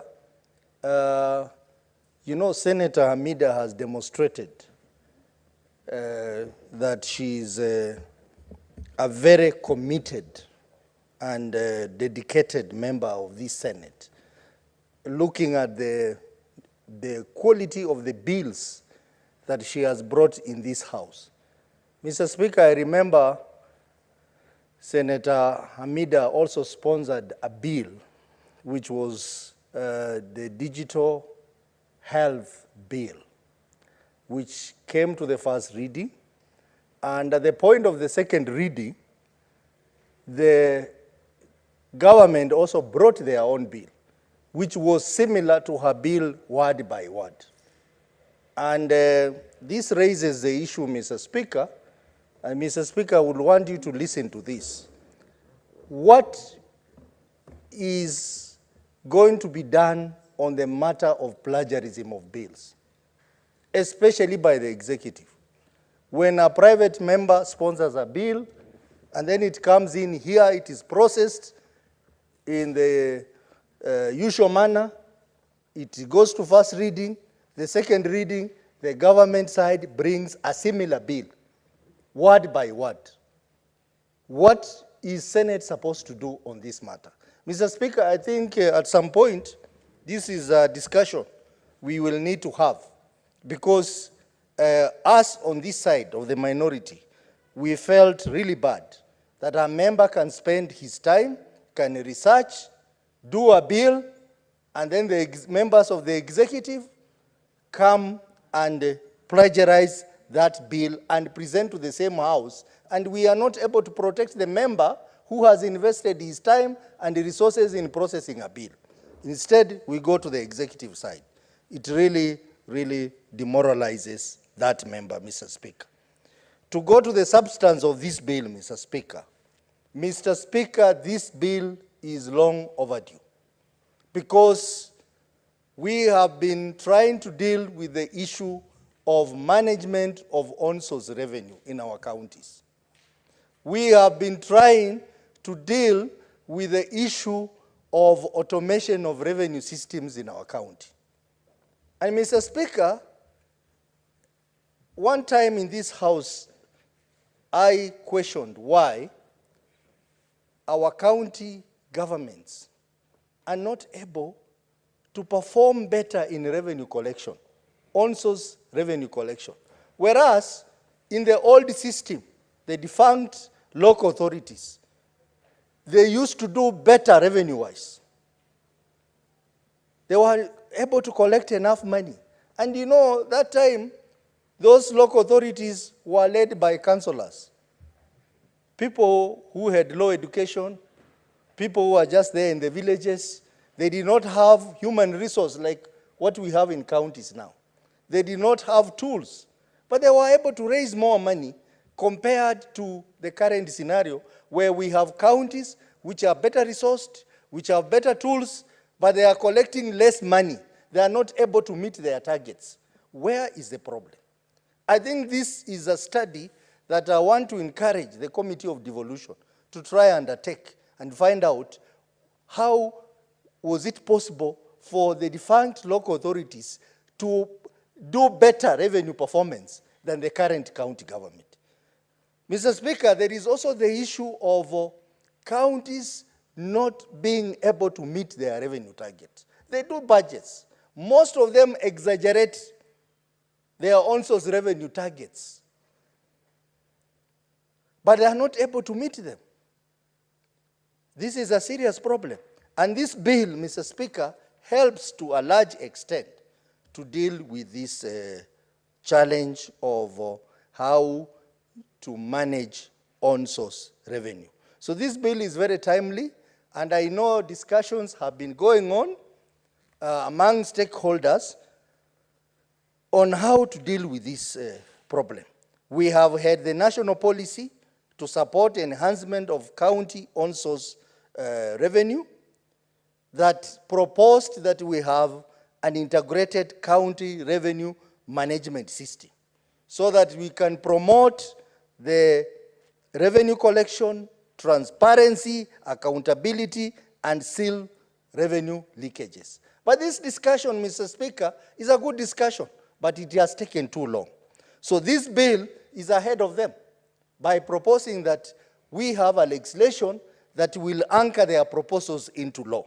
Mr. Speaker, we have also had a multi-agency task force on this issue of integrated county revenue management system so that we can have standardized revenue collection systems in our counties. Because what is happening, Mr. Speaker, is that we have diverse systems for revenue collection in different counties. And these systems, Mr. Speaker, talking as an IT expert, these systems are not type approved. We need to have a type approval process so that we have an entity that analyzes these systems and says that this system is suitable for revenue collection. Most of those systems don't meet the standards. The issue of agency fee that has been raised by Senator Cheregei, it is true. Some of them have very exorbitant agency fees. And the question is, that money, where does it go to? If you ask someone to pay money, and then you say 20% of that money is an agency fee, whom does it go to?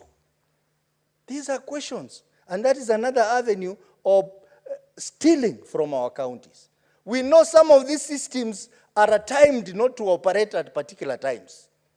So that at particular times when they think the revenue is very high, the system goes down, they go back to manual. That is when the stealing is taking place. Mr. Speaker, I want to support this process of having an integrated county revenue management system so that we can have a uniformity, so that even this house can audit that system. But if we have diverse systems, in fact, in some counties, we have multiple revenue collection systems. Not just one, it is multiple. So, Mr. Speaker, this bill by Senator Hamida helps us to standardize the systems that we have in our counties to ensure that there is transparency, efficiency, and verifiability of these systems, so that we ensure that we are able to deal with security issues like fraud-related issues. But, Mr. Speaker, even as we do this, I want to encourage that counties must run these systems distinctively from the national government. So the proposal on requiring that the counties shall, in consultation with the National Treasurer and KRA, decide, I think we need to relax that. I maybe say maybe, because we also don't want, as the people who are supposed to help in implementation of Article 96, to be seen to be making our counties subsidiary to the national government. So I think that part, Senator Hamida, I would propose that we have an improvement on that. Secondly, county treasury is just an entity in counties. And this decision to come up with this system is a bigger decision that requires the input of the county executive. So we should not make it as a preserve of the county treasury. We need to say that county executive will be taking the lead in this, because county treasurer is a junior member of the county. He reports to the chief officer, finance, and also CEC, finance. Those are people who are supposed to make substantive decisions regarding financial matters in the county. So we can't keep them off this. We need to amend that so that we give this power to the county executive. Mr. Speaker, the requirement that reports be presented to the Senate and to the county assembly is very timely. But I have a problem with presenting the reports to the National Treasury, because again, that also makes counties subsidiary to the national government. Mr. Speaker, on the issue of the transfer of functions, funding, the costing of function, I think, Mr. Speaker, this is one of the areas that this Senate must take the lead. We have been taken in circles on this matter of transfer of functions. Even this current regime, the Kenya Kwanza regime, among the many promises they made to Kenyans, I remember one of the promises they made was that within 6 months of them coming to power, they will ensure 100% transfer of function. That has not happened, Mr. Speaker. We are now in the second year. That has not happened. There is no sign that that will happen.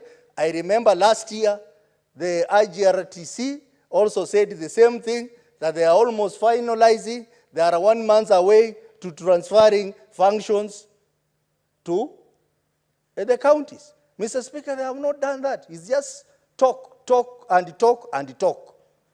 I think this is a conversation that we must take the lead as a Senate and push it, because we have so many functions which are in the national government which should actually be in the county government. And we are not just talking about transfer of functions. This bill is now giving us the legal mandate to say that functions money must follow functions. We are not just transferring functions. And I want to ask governors to be very careful on how they engage the national government on the matter of functions. Because nowadays, the national government has now devised another way of controlling devolved function. They have now come up with what we call counterpart funding, where they say we are going to give you 50% and give us 50%. A good example, Mr. Speaker, is the funding for CHPs. They say we are going to give you 50%, give us 50%. CHPs in most counties have not been paid their stipend. In my own county, for the last 3 months, they have not been paid because of the delay in releasing the 50% counterpart funding by the national government. Mr. Speaker, we have also seen this issue of industrial park, where they said counterpart funding of 50%. Most of the money has not been taken to counties. The projects that were launched are still lying there. They are going to become white elephant.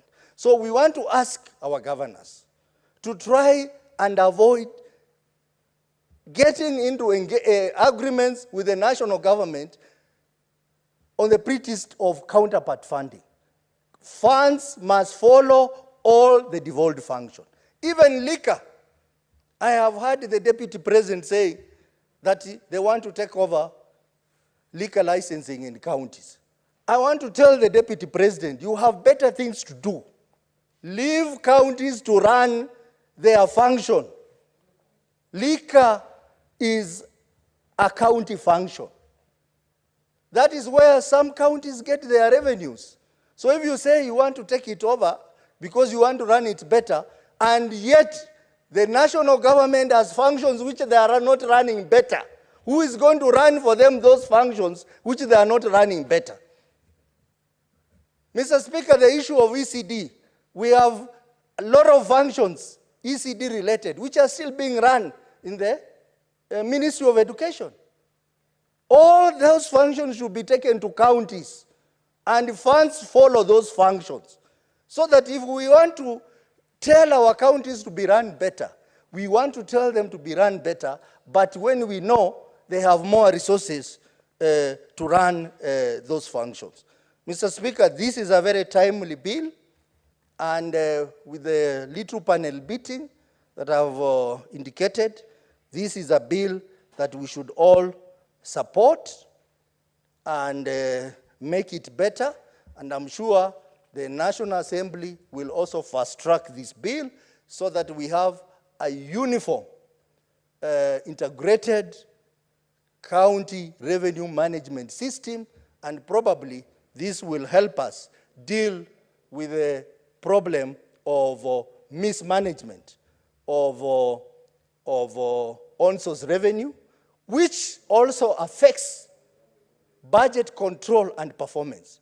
Mr. Speaker, the leading query, audit query in most counties is the issue of budget control and performance, because counties are not able to meet the set targets of on-source revenue, and therefore they end up having budgets which are not working, and that becomes a query. So in a way, this bill will help in dealing with accountability issues, budget issues in our county, and make our counties run better.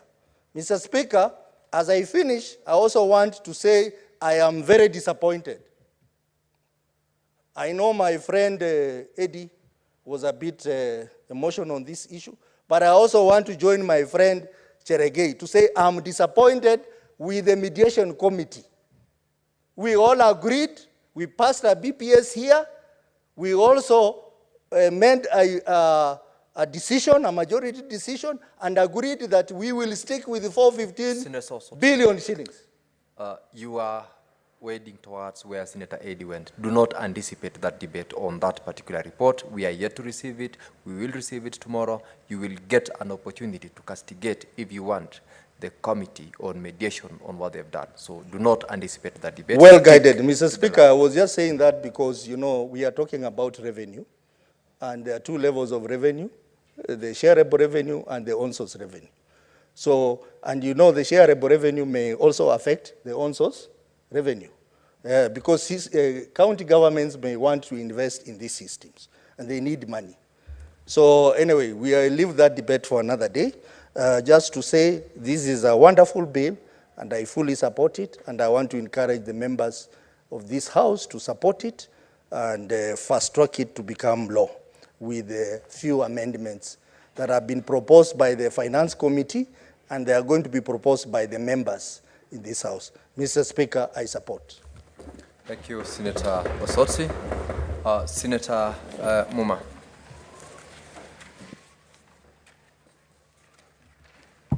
Thank you, Mr. Speaker, for the opportunity to speak to this bill. I rise to support the bill.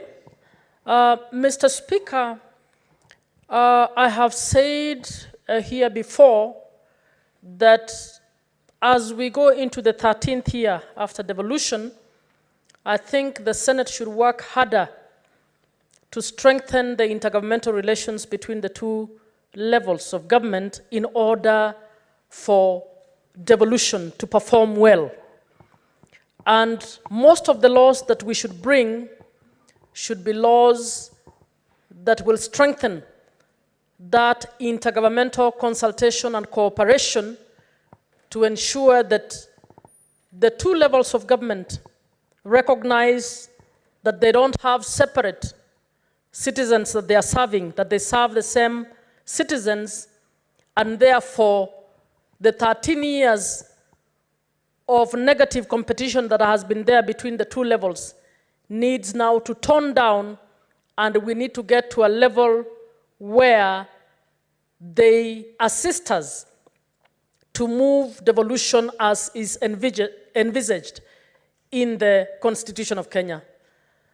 Mr. Speaker, the issue that has been brought in this bill is absolutely important, and I support that we are at that level when we need to support or to put in place legal framework to ensure that county governments do better in terms of on-source revenue collection and accountability for those monies. Mr. Speaker, the proposed clause 160A speaks to principles that exist in the Constitution. The principle of transparency, efficiency, effectiveness, and a verifiable system, a system that is simple, a system that is secure, that should prevent any fraud or losses, and one, very important, that promotes the distinctiveness of the national government and the county government. Mr. Speaker, that is what any law that we are bringing in place that strengthens intergovernmental relations should enable us to do, to strengthen systems while delivering on devolution as provided for in the Constitution. So I would want to say that the principles that we are reaffirming in this bill are principles that already exist in the Constitution.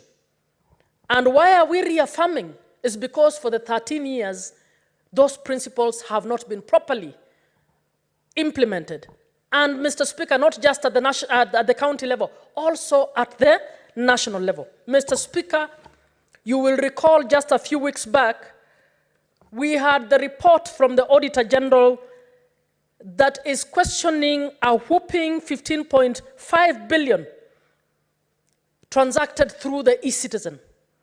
So it's not as if national government and the e-citizen is necessarily foolproof. So what we are saying is this, that we need to put in place systems at the national government and at the county governments that will ensure Kenyans are not defrauded of their monies, that will ensure full accountability, whether it is national government or county government. So I wanted to disabuse the few comments made by those who believe automation means safety. Because, as the Auditor General has demonstrated recently, the e-citizen collection system that we have has issues. In fact, it says the controls are weak, it has the potential to be compromised, and it is heavily reliant on vendors. And we have been told, as Senator Cherarkei said, we are allowing the so-called digitization and automation to be squarely in the hands of people who've decided to reap money from Kenyans. Mr. Speaker, if we are paying taxes just for 20% of that to be given to one businessman because they gave us a system, I think we've lost it. And we need to revisit those issues. So even as we are thinking an integrated system, good sounding word, we need to ask ourselves, integrated means what?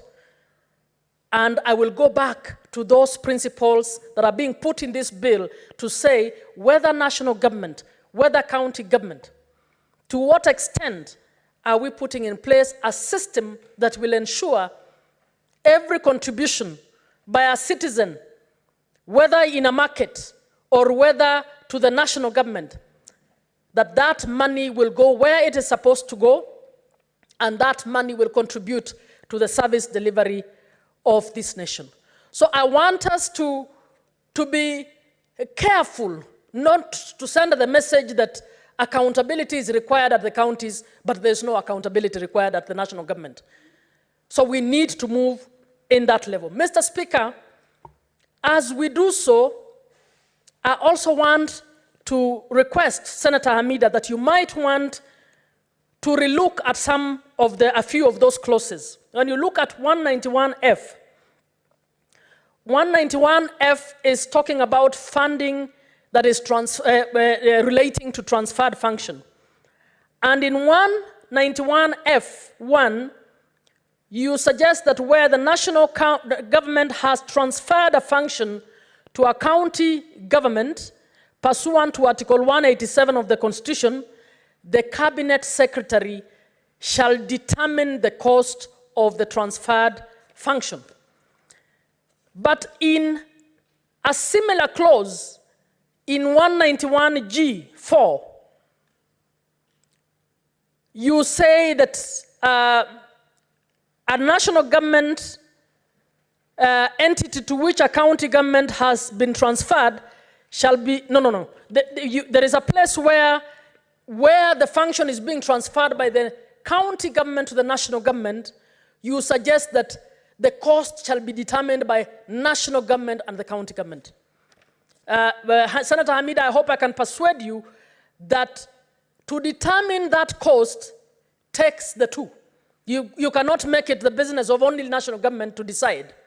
Because if national government were to decide we are transferring our security function momentarily at the village to county X, and we think it will cost so much, and it turns out to be only half the cost, you are going to cause an issue.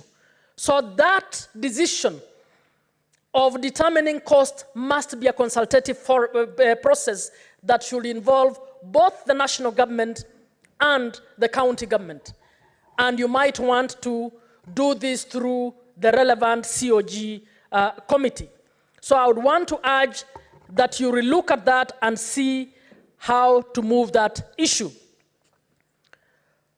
Mr. Speaker, even as we are thinking through this, I believe if this law were to be passed as is, it does not necessarily bring a new accountability requirement that is not in the Constitution. We need to ask ourselves, why do we have governments, both national and county, that defy the Constitution, that defy the law? What other laws can we bring to complement this law that can support or can ensure that we achieve what we hope to achieve with this law? Mr. Speaker, I would therefore urge Senator Hamida, even as you do this law, you might want to speak to Senator Chute, who is trying to strengthen to bring a bill to strengthen the role of controller of budget, so that we are able, beyond the controller of budget, just clearing the appropriation or the requisition by county governments. We need to give the controller of budget the powers to be able to go further and find out, once those monies have been requisitioned, are they going to what they are supposed to? Today we sat in the Committee on Devolution, and one of the things we found out that has been discovered, that counties are requisitioning money on pending bills that are expected to go, they submit papers that indicate that this money is going to be paid to X, but in actual fact, they are paying that money to Y. We were told how some counties have up to 300, excuse me, commercial bank accounts that are illegal. So if we just put in general and use the generality of the principles of transparency, the principles of accountability, but do not visit the bits that actually facilitate fraud, we will not get far. So I would urge that Senator Hamida also finds a way in which we can complement the law that we are running, so that the laws of other oversight bodies like controller of budget are also strengthened to ensure that if we have a controller of budget with integrity like the one we have currently, we will be able to call out the counties that are actually pilfering money through other means. Mr. Speaker, I also think the National Treasury should also start being held accountable and responsible on the expenditure by national government. Mr. Speaker, we rarely get to know a report of how much national government in development is supposed to deploy to the different counties. And I have brought a question, I don't know whether the CS will come tomorrow, but the laws we make seem to keep the Treasury above reproach, as though the Treasury does not have accountability responsibilities. Whereas the Treasury works or keeps the monies for the nation, the Treasury is also a national government entity, and we need to hold them accountable for the budgets that go to the National Assembly, to the national government. So I believe, even as we are strengthening the counties, it will help if we equally strengthen the national government, so that we know our counties are the recipients of the development budgets of national government. So we have a responsibility as the Senate to also hold the National Treasury accountable on the budgets that national government receives on development for the nation. So I would be asking that as we are speaking accountability, let us not make it look as if the Treasury is good, the Treasury knows it all, and the Treasury is fine. So we need to strengthen both levels in order to deal with this issue. Mr. Speaker, I am happy that we will be requiring quarterly reports to come to the Senate, so that every so often, and I suggest that those reports, every so often, the Committee on Devolution and Intergovernmental Relations should every so often report on how counties are performing on different issues in relation to revenue collection, revenue expenditure, revoting of monies not spent in a financial year, so that we are able to call out and the people of Kenya are able to know this is how my county is performing on this particular issue, and they need to do better or they are doing well. So, Mr. Speaker, with those proposals, I support this law and acknowledge that, yes, we need to strengthen the laws relating to accountability to ensure that all goes well. Finally, Mr. Speaker, I was going to forget a very important issue. Senator Hamida, I hope you could relook at this. In Article 191G4, you have provided that then a national government entity to which a county government function has been transferred shall submit a quarterly report to the Senate and respective county assembly. Now, functions can only be given to national government or county government. They are not given to a national government entity. So it's only national government that can take responsibility for a function that it has taken. So I think you will need to revise that so that we don't give the impression that it is possible for a county government to transfer, for instance, a function to a parastatal. That is not provided for in our constitution. Functions belong to national government and county government. They don't belong to national government entities. So I would suggest you correct that so that it is about functions can only go to the governments, they don't go to government entities. Thank you very much. Thank you, Senator Muma. Call upon Senator Paris Tobiko.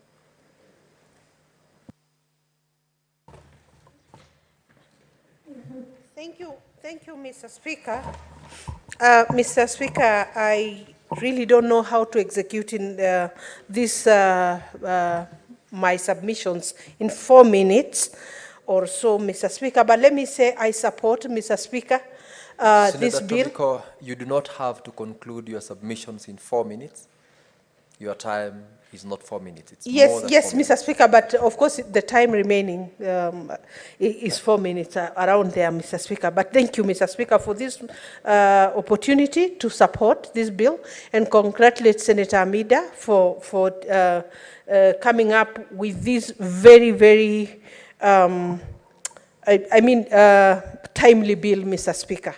Mr. Speaker, the amendment to the Public Finance Management Bill, Amendment Bill 2023 is timely, Mr. Speaker, because, Mr. Speaker, what ails our counties today, or the devolved units, Mr. Speaker, is the lack of systems, the lack of structures, Mr. Speaker, that work, Mr. Speaker. Mr. Speaker, our counties are still grappling in the dark. A lot of them need a lot of capacity building, Mr. Speaker, and I think the issue of capacity building, Senator Amida, I don't know how you would be able to, include this in this bill, Mr. Speaker, because what is ailing our counties may not be the lack of the manpower or even the goodwill, but the necessary capacity, Mr. Speaker. And so, Mr. Speaker, when she proposes that a revenue collection system is created, that Treasury will liaise with the National Treasury and the County Treasury so that there is a transparent system in place, an adequately secure system which is also simple to understand and verifiable. Mr. Speaker, I think this will go a long way to cure what ails our counties, Mr. Speaker. Mr. Speaker, also reporting to the county assemblies is very good, Mr. Speaker, because the county assemblies are the people's representatives, and they are the first level of oversight, Mr. Speaker, before the report is submitted to the Senate, Mr. Speaker. Mr. Speaker, we have met a lot of government agencies, including the IGRTC committee, and we have seen from, the transitional authority to IGRTC, they are still laboring to see how to get functions getting transferred from the national government to the county governments to get adequate resources, Mr. Speaker.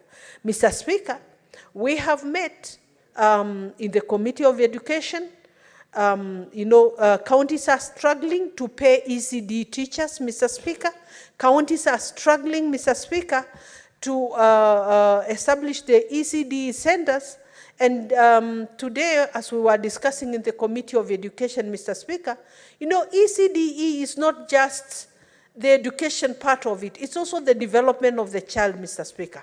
And there is a proposal that in these ECD centers, Mr. Speaker, even immunization of the young ones can go on there, Mr. Speaker. And the counties need adequate resources for the devolved health functions, Mr. Speaker.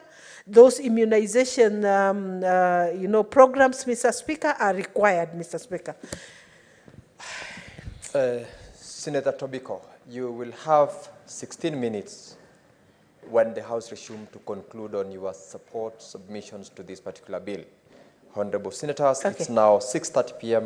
time to adjourn the Senate. The Senate therefore stands adjourned until tomorrow, Wednesday, 29th of May, 2024 at 9:30 a.m.